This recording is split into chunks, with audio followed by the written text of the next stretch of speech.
Hello friends, this is Megha. Welcome to my YouTube channel Megha's English galaxy. Friends, grammar के basic to advance series के day 14 में आपका स्वागत है। और आज की क्लास में हम देखेंगे ट्रांजिटिव एंड इंट्रांजिटिव वर्ब के बारे में डिटेल में। लास्ट क्लास में मैंने आपको इनकी डेफिनेशन, इसके कुछ एग्जाम्पल्स और कुछ इंपॉर्टेंट पॉइंट्स बताए थे। आज की क्लास में हम इन्हीं दोनों टॉपिक्स को और डिटेल में समझेंगे ताकि आपका कोई भी डाउट ना रहे। एंड फ्रेंड्स, अगर आप चाहते हैं सच में कि आपका कोई भी डाउट ना रहे तो आपको वीडियो में एंड तक बने रहना है। तो चलिए शुरू करते हैं आज की क्लास। फ्रेंड्स, क्लास को स्टार्ट करने से पहले मैं आपको कुछ चीजें बताना चाहूंगी। सबसे पहली बात, आप किसी भी वर्ब को ये समझ के, ये देख के नहीं बता सकते कि ये ट्रांजिटिव होगा, ये इंट्रांजिटिव होगा। मतलब आप रट्टा नहीं मार सकते कि हाँ भाई प्ले है तो ये आपकी इंट्रांजिटिव वर्ब ही होगी, या फिर फाइट है तो ये आपकी ट्रांजिटिव वर्ब ही होगी। तो ये डिपेंड करता है कि उस सेंटेंस में किस तरीके से यूज हुआ है। सेंटेंस में उसको हमने ट्रांजिटिवली यूज किया है कि इंट्रांजिटिवली यूज किया है। आप डिक्शनरी से देख के सिर्फ रट्टाफिकेशन करके ये नहीं समझ सकते कि कौन सी वर्ब ट्रांजिटिव है और इंट्रांजिटिव। सो फ्रेंड्स, ये कहना बिल्कुल गलत होगा कि ये वर्ब ट्रांजिटिव है या इंट्रांजिटिव है, क्योंकि ग्रामर में बहुत सारी वर्ब्स होती है। तो आपको समझना है सेंटेंस को देख के कि ये किस तरीके से यूज हुआ है।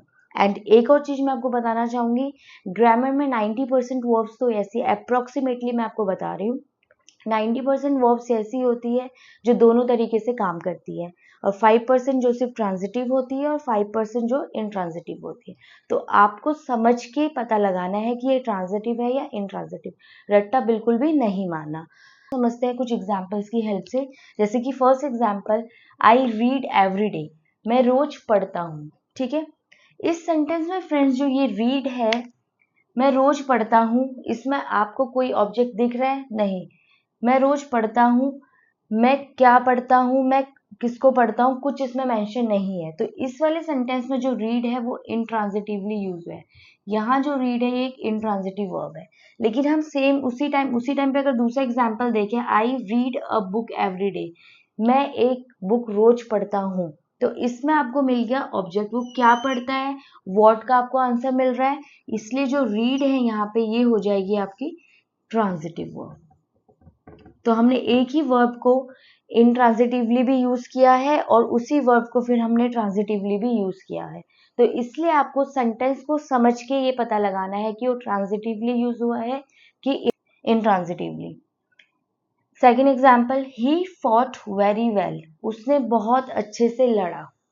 ठीक है, इसमें जो आपका फॉट है, इसके बाद जो ये आए वर्ड जैसे वेरी और वेल, ये आपके क्या होते हैं? ये आपके एडवर्ब होते हैं। ठीक है, और जो फॉट है इसके बाद कोई भी ऑब्जेक्ट नहीं है। ऑब्जेक्ट नहीं है क्योंकि ये तो आपके एडवर्ब है, इसका मतलब ये भी आपका हो जाएगा इंट्रांजिटिव वर्ब।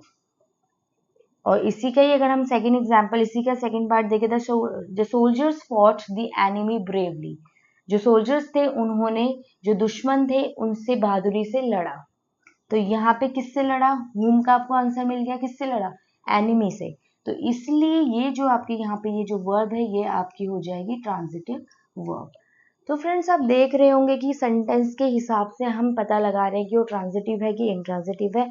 अगर ऑब्जेक्ट है तो ट्रांजिटिव, और अगर ऑब्जेक्ट नहीं है जैसे कि आपका इस एग्जाम्पल में और इसमें, तो वो आपका इंट्रांजिटिव वर्ब। थर्ड अगर हम देखें एग्जाम्पल, ही ईट्स क्विकली, वो जल्दी खाता है। क्विकली आपका एडवर्ब हो जाएगा। कैसे खाता है?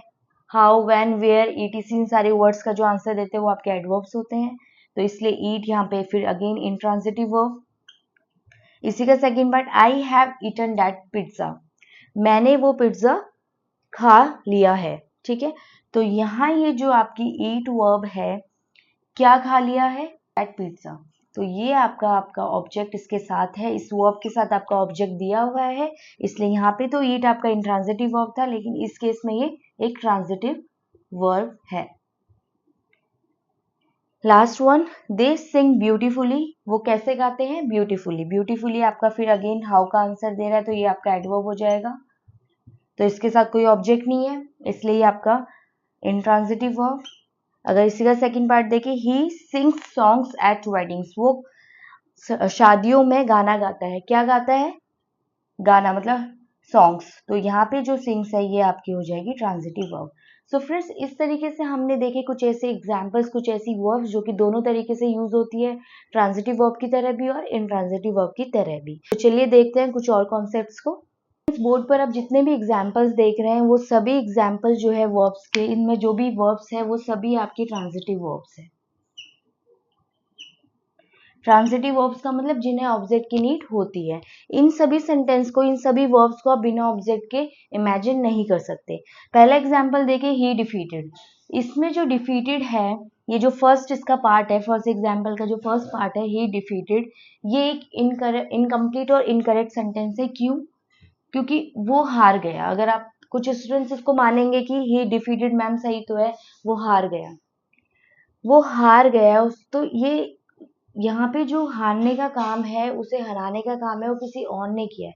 ही डिफीटेड, उसे किसी और के द्वारा हराया गया होगा ना। तो अगर आप इसको इस तरीके से लेते हैं कि वो हार गया, तो ये होगा ही वॉज डिफीटेड, क्योंकि उसे हराने का जो काम है वो किसी और ने किया है, उसने खुद नहीं किया।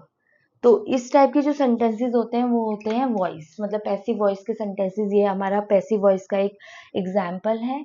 तो अगर आप उसको इस तरीके से लेते हैं तो ये कभी भी इनकरेक्ट ही रहेगा।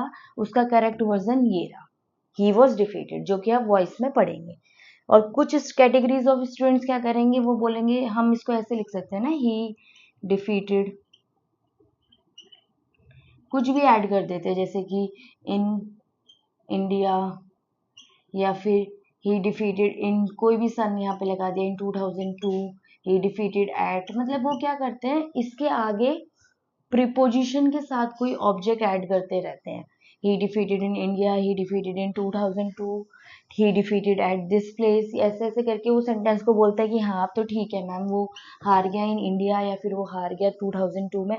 तो भी ये इनकम्प्लीट है, क्योंकि ये पार्ट तो फिर भी वही रहेगा ना। ही वॉज, अगर आप इसको अभी भी यूं करेंगे, इस तरीके से लिखेंगे ही वॉज डिफीटेड, तो भी तब हम इसको ठीक मान सकते हैं।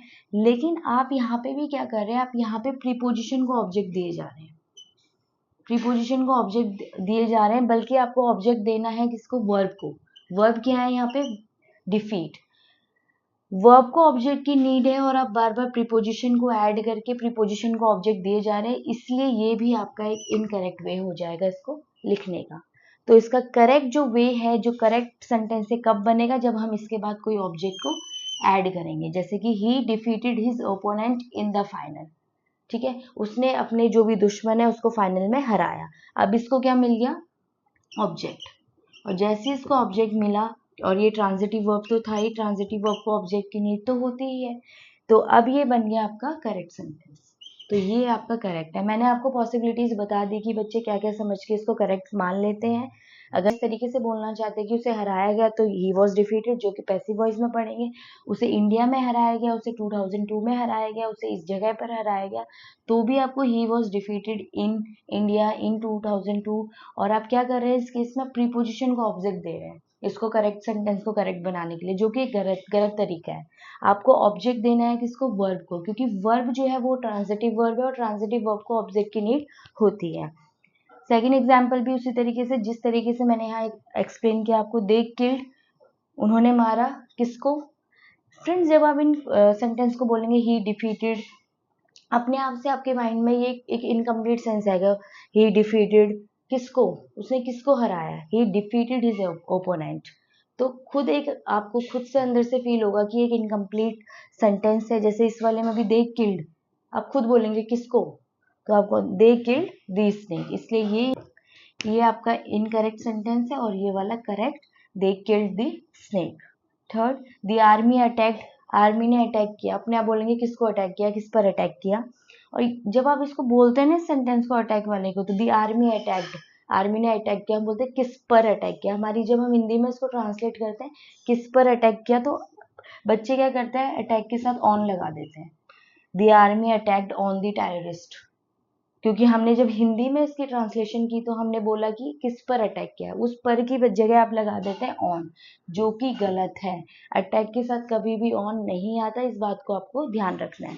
The army attacked the terrorist, ठीक है, ये एक ट्रांजिटिव वर्ब है और इसको ऑब्जेक्ट की नीड है, जो कि हमने यहाँ दे दिया है, द टेररिस्ट।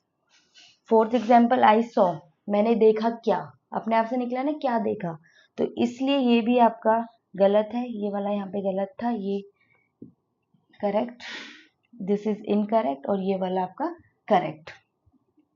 आई सॉ, मैंने देखा, क्या अपने आप से निकला मुंह से, वॉट, तो इसलिए I saw a bird on the tree, मैंने एक बर्ड को पेड़ पर देखा, तो यहाँ इसके पास ऑब्जेक्ट नहीं था इसलिए इनकरेक्ट, यहाँ हमने इसको एक ऑब्जेक्ट प्रोवाइड कर दिया इसलिए ये एक करेक्ट सेंटेंस बन जाएगा। सो फ्रेंड्स, इस तरीके से हमने इस स्लाइड में देखे वो सारी वर्ब्स जिन्हें ऑब्जेक्ट की नीड होती ही होती है, हम इन्हें बिना ऑब्जेक्ट के इमेजिन नहीं कर सकते। अब हम देखेंगे कुछ एग्जाम्पल्स ऐसी वर्ब्स के जिन्हें ऑब्जेक्ट की नीड नहीं होती। जैसे कि first example, the baby slept peacefully, बच्चा पीसफुली सोया। इसमें जो स्लेप्ट है आपकी, ये एक इंट्रांजिटिव वर्ब होगी, क्यों? क्योंकि इसको ऑब्जेक्ट की नीड नहीं है। अगर हम इसमें वॉट और हुम लगा के भी अगर क्वेश्चन करें, द बेबी स्लेप्ट वॉट और द बेबी स्लेप्ट हुम, तो कोई सेंस नहीं बनेगा। बेबी क्या सोया, बेबी किसको सोया, इसका कोई मतलब नहीं बन रहा, इसलिए ये आपकी एक हो जाएगी इंट्रांजिटिव वर्ब। लेकिन ये जो वर्ड यहाँ पे यूज हुआ है पीसफुली, फ्रेंड्स ये क्या है? अगर ये ऑब्जेक्ट नहीं है, बच्चे क्या सोचते हैं ये ऑब्जेक्ट है, लेकिन ये ऑब्जेक्ट नहीं है, वो मैंने अभी आपको समझा दिया वॉट और हुम लगा के। फिर ये है क्या? ये होते हैं ऐसे वर्ड्स जो कि आपको कैसे का आंसर देते हैं, उन्हें हम बोलते हैं एडवर्ब। कैसे का, कब का, व्हेन, वेयर, हाउ, इन सारे वर्ड्स का आंसर देते हैं, उन्हें हम बोलते हैं एडवर्ब। तो बेबी कैसे सोया, बेबी पीसफुली सोया, तो ये आपका एडवर्ब हो जाएगा। ऑब्जेक्ट से आपको इसमें कंफ्यूजन नहीं क्रिएट करनी कि ये ऑब्जेक्ट होगा, ऐसे आपको अपने आप को कंफ्यूज नहीं करना है। इसके अलावा और एग्जाम्पल फोर्थ वाला, द चाइल्ड क्राइड लाउडली, बच्चा तेज से रोया। तो यहाँ बच्चा कैसे रोया? लाउडली। तो ये जो क्राई वर्ड है, वर्ब है आपकी, ये भी आपकी एक इंट्रांजिटिव वर्ब है। इसमें भी अगर आप वॉट और हुम लगा के क्वेश्चन करेंगे तो कोई भी सेंस नहीं निकलेगा और ना ही आपको कोई आंसर मिलेगा।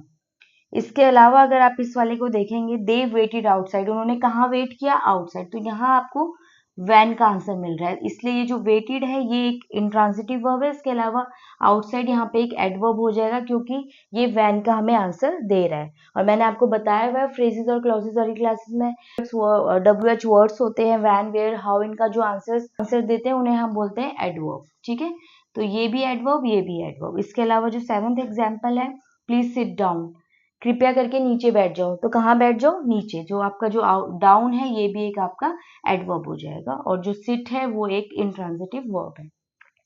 फ्रेंड्स, लेकिन अगर आप चाहते हैं कि जो इंट्रांजिटिव वर्ब्स वाले सेंटेंस है उसमें आप ऑब्जेक्ट को ऐड करना चाहते हैं, तो उस केस में आपको क्या करना पड़ेगा? प्रीपोजिशन को मेंशन करके ऑब्जेक्ट को लगाना पड़ेगा। अगर आप चाहते हैं कि आप इंट्रांजिटिव वर्ब्स वाले सेंटेंस में ऑब्जेक्ट को ऐड करें, जैसे कि second example, she weighted at the station, उसने स्टेशन पर वेट किया। आपको यहाँ स्टेशन ऑब्जेक्ट को, जो कि एक ऑब्जेक्ट है, उसे मेंशन करना था, तो आपने लगा दिया प्रीपोजिशन एट। सिमिलरली इस वाले एग्जाम्पल में, ही केम टू द पार्टी, यहाँ जो प्रीपोजिशन टू हमने ऐड किया ऑब्जेक्ट को ऐड करने के लिए, जो कि है यहाँ पे पार्टी, जैसे यहाँ स्टेशन था। इसके अलावा 6 वाले में, she said on the chair, यहाँ ऑन आपका प्रीपोजिशन है और जो चेयर है आपका ये आपका ऑब्जेक्ट है। इसी तरीके से ही गोज टू स्कूल, यहाँ टू आपका प्रीपोजिशन था और जो स्कूल था आपका ये था आपका ऑब्जेक्ट। तो हमने देखा कि अगर आपको लगाने हैं ऑब्जेक्ट इंट्रांजिटिव वर्ब्स वाले सेंटेंस में तो आप यूज कर सकते हैं प्रीपोजिशन का। लेकिन फ्रेंड्स, फिर क्या ये जो ऑब्जेक्ट्स है ये वर्ब के ऑब्जेक्ट्स होंगे? नहीं, ये जो ऑब्जेक्ट्स होंगे फिर ये बन जाएंगे प्रीपोजिशन के ऑब्जेक्ट, और ऐसे ऑब्जेक्ट्स को हम बोलते हैं प्रीपोजिशनल ऑब्जेक्ट, जो कि मैंने आपको ऑब्जेक्ट वाली क्लास में डिटेल में बताया। अगर आपने वो वीडियो वॉच नहीं की है तो आपको उस वीडियो को वॉच करना है ताकि आपका ये कॉन्सेप्ट और अच्छे से क्लियर हो जाए। तो फ्रेंड्स, अभी मैंने इस थर्ड जो आपकी स्लाइड है, जो थर्ड पॉइंट है, जो थर्ड एग्जाम्पल्स मैंने सेट ऑफ एग्जाम्पल्स आपको दिया है, इसमें मैंने आपको सिर्फ 2 चीजें बताई हैं। एक तो जो आपका इंट्रांजिटिव वर्ब है उसके साथ ऑब्जेक्ट तो आते नहीं है, तो कभी कभी हम एडवर्ब का यूज कर सकते हैं। इसके अलावा अगर आपको ऑब्जेक्ट ही लगाना है तो आप यूज करेंगे प्रीपोजिशन का, लेकिन फिर वो जो ऑब्जेक्ट्स होंगे वो प्रीपोजिशन के ऑब्जेक्ट बन जाते हैं, वो वर्ब के ऑब्जेक्ट नहीं होते। अगर वो वर्ब के ही ऑब्जेक्ट होते तो वो आपका ट्रांजिटिव वर्ब हो जाता उस केस में, लेकिन ये आपके इंट्रांजिटिव वर्ब्स है, और अगर आपको ऑब्जेक्ट लगाना है तो आपको यूज करना है प्रीपोजिशंस का। तो फ्रेंड्स, इस तरीके से हमने आज की क्लास में जो जो डाउट्स एक स्टूडेंट को हो सकते हैं वो सभी डाउट्स देखे with the help of some examples, और कुछ पॉइंट्स मैंने आपको बताए जो कि बहुत ज़्यादा इंपॉर्टेंट है।